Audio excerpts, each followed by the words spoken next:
Manipuri mafam kayada chahi khudingi Lai Haraobagi thauram pak sana pangthoknari adubu Lai Haraoba hariba thauram asigi nungi wahanthok karino Lai Haraobana aikhoi miyoibada kari kanaba piribagi haibasidi aikhoi miyamna ikhang khangnadabagum tawri aikhoi miyoibada kanaba kaya piri hariba Lai Haraobagi thauram asi miyamda khanghanaba karamba thaurang paikhatkadagi haibasi khananingai oiri hiramasada Impact News ki reporter Khetrumayum Premchandagi akhanaba paudam ama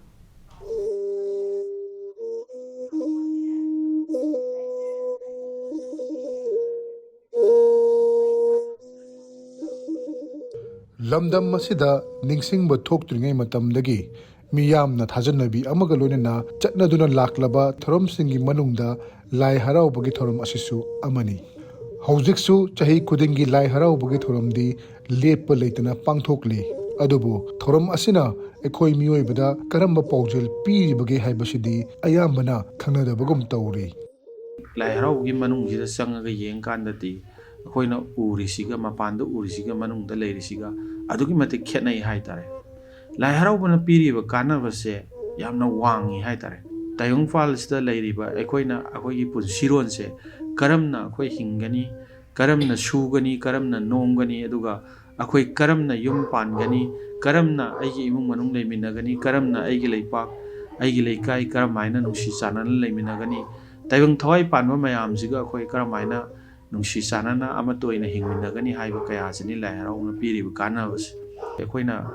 thengnajabada haitare tayong punsi amoina hingingaisida tauba yaba yadaba mayamdo madu khaidoga tauba yaba singdo tauba yadaba singdo taugono haisima pungoina thammi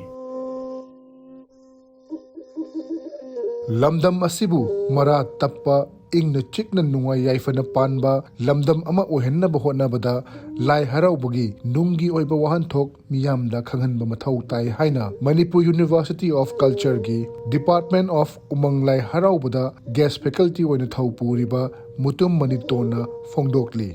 akoigi khunai sidaida charangnaba thoiba nungsinadaba thoiba kalakpa mihauba mayam poiba aduga mafam matam chadana akoina tawroidoba mayam tawriba kayase masi loina akoi control tawba ngamni Lai Haraobasi fajana khanganba matamda Lai sidi adum harauba aduga Lai Haraori sigi kanaba mayamse khanghanba ngamdre hoi laubada hairibasi nongthorengi sagoni mamaina gege laubani angauba sagonabani hairi masida taiba posidi kaino harakanda taibang hakchangse pa ama oibagi pi ama oibagi mayai haitareko madu mapung phana yauraba masina tayong false mutpa naidaba lomba naidaba tayong fal ama oina nabagidamta madugi sada nauda mathang mathang santokhinaba matik mayai punamak tu yauraba tayong pa pi punamak ni haibadu mayek singna tai wakol isaina tai wakol na fase haina Lai Haraob loidringai da haitare phagani aduga Lai Haraobada wakol na thase haini taiwangi yum pan ba haitare kainos do saktin fidineba mayamse mafam matam chadana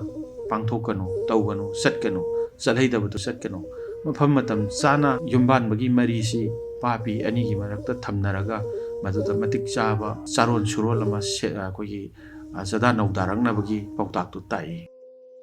Lamdam masigi wangulon haibadi philosophy amadi science na yomsinduna yauduna lei haina akhang ahi kiyana haina riba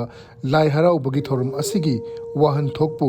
karamna miyamda khanghangadagi haibasida tungan ba miyeng khara yengba yari khudom khubi anisiga chago saba kawi malem ase pumbum nei haibagi khudam nei bas aikhoi su malem ji semakpa sabu matamda malem leisem lon Lai Haraobada khudom khubi anisiga pumbum namna sapnaraga saba chakoi se masibu leisem jagoi kawi asugumba nungi kanglon singse sanabiriba amaibi thaugal tawdariba mai ising ji param loriba pena sakpi kanglon mayam singse adigi laigi phi seliba hai lei kaliba sariba mayam si miyam di kumai ne dana haraobane ne adum yengjaba masigi wangun lon kaya lon singse harauriba khungangdugi ipaiton pujingduda amaiba pena loisang thaugan tawiriba jingna mayek sengna khangan bagi mathau amat pai Lai Haraobagi maramsida toina phaminaba ma sangi khunja miyamga ima amaibi oja pena maiba singsinatu lai harauribagi maramse aduga masi tauriba thaudugi maramse masi miyamda wahanthok kharaga thambidana khanghananaba honaba ma mathau tai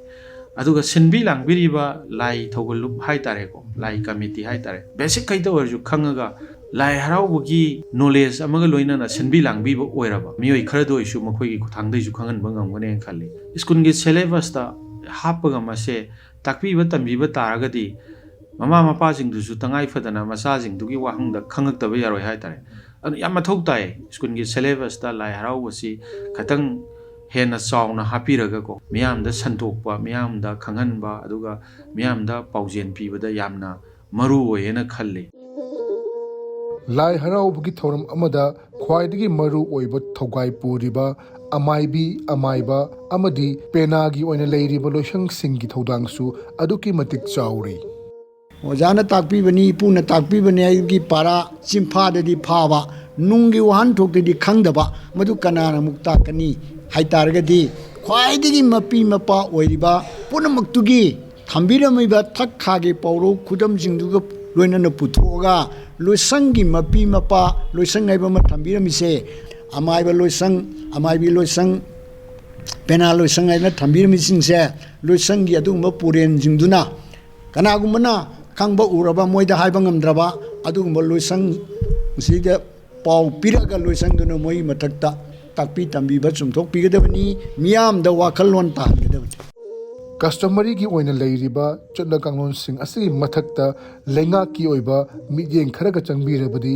lai harauba hairiba thoramasi yokhatuna thamba ngamgani haibagi wafamsu lakli custom gi oiba lairiba chatnabi singsiga matamgi oiba lo siga masi manaraga haitare chananaba honaraga masi kaigumba khara government khara yengjanbiba madi yamna thau taeng khale customary authority ngaktan ju jarakte kol ngakta ju jarakte